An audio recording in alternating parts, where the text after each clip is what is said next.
Hi everyone and welcome to Gordon Patrick. Today we will learn 5 reasons why you should stop dating people who are your type. But before we begin, I would like us to look at why we tend to date a certain type of people. Now, let's begin. There are many layers that make up the reasons why we are drawn to a certain type. From the evolutionary perspective, for example, pairing up was a means of survival as opposed to seeking love and attraction. In the early days of human existence, life was short and brutal. Those who chose male partners who were healthy, strong, and capable of providing protection and access to resources were more likely to survive, and those who selected female partners who were healthy and fertile, females with plush lips and symmetrical faces, were more likely to continue their genetic lineage. Then there's an individual's personal history to consider. We also tend to choose partners based on our early experiences with parents. For example, if we grow up experiencing comfort and affection, we learn that we are worthy of love and that we can expect others to treat us with care and kindness. And finally, we probably end up dating similar kinds of persons because we do have a type, because we attract a certain type of person, and because we just happen to be in situations where we encounter a certain type of people more frequently. Now, back to our topic of the day 5 reasons you should stop dating people who are your type. Number 1, dating a type from where I stand is really limiting. If you only date a certain type of person, you limit the number of people who could potentially be right for you. And while you shouldn't lower your standards or feel like you're settling, you should keep an open mind and give other people a chance, even though they don't necessarily fall into your usual dating category. After all, you simply don't know who you are going to get along with, and that's true for people who are your type or not.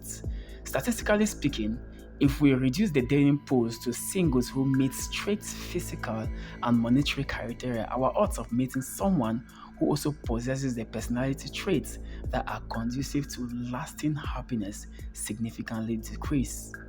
Number 2, you are prematurely judging someone. Now, along these lines, if you only date people you consider to be your ideal type, you are passing judgment on them before taking your time to get to know them. It's worthy of note that you may be missing out on meeting someone truly great by evaluating them under such rigid standards. Once you are consciously aware that dating people who are your type doesn't equate to happiness, you can open your eyes to the fact that what is familiar is not necessarily good.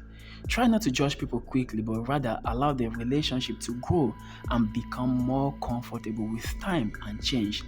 Identifying what you want out of a relationship and common warning signs that you are falling into a familiar patterns in advance can help to combat this. Number 3, when you continue to date someone who is your type, you are staying stuck in an unhealthy relationship pattern. Another very important reason why it's in your best interest to date someone who isn't your typical type is that it can help break a detrimental relationship pattern. In fact, you may not even realize that you are dating the same kind of people over and over again, such as continually dating someone who won't commit or whom you are trying to fix.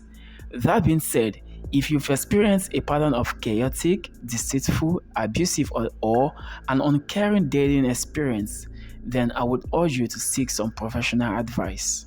Number 4, it will challenge you to get outside of your comfort zone. Now, if we consistently opt for looks first, we are going to miss out on the big picture. Who is this person?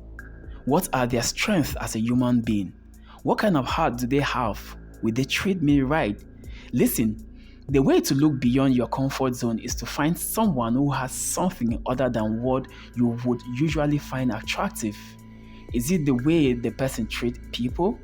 Is it how compassionate they are about others? Pay attention to this new individual until you find one particular attractive feature and make that move to get to know them. With this, you will begin to retrain your brain on how it actually defines beauty. Number 5, you may not know who is right for you. It's very true. Your type may really not be the right fit for you. While you may be looking to meet someone who shares all your interests, has a similar background, and or is just like you, it's important to keep an open mind. The key to keeping an open mind includes taking time to analyze past relationships and look for similarities. For example, do you tend to be attracted to guys who come on really, really strong at first and then ghost you in few weeks? Or if you are a guy watching this video, do you tend to chase ladies who are more aloof and nonchalant about relationships than you are? I would want you to sit down and really assess this situation and make it a responsibility to note some certain things down. It's going to help you to make wise decisions in future. Now, before I wrap up this video, there are two things I would want you to consider.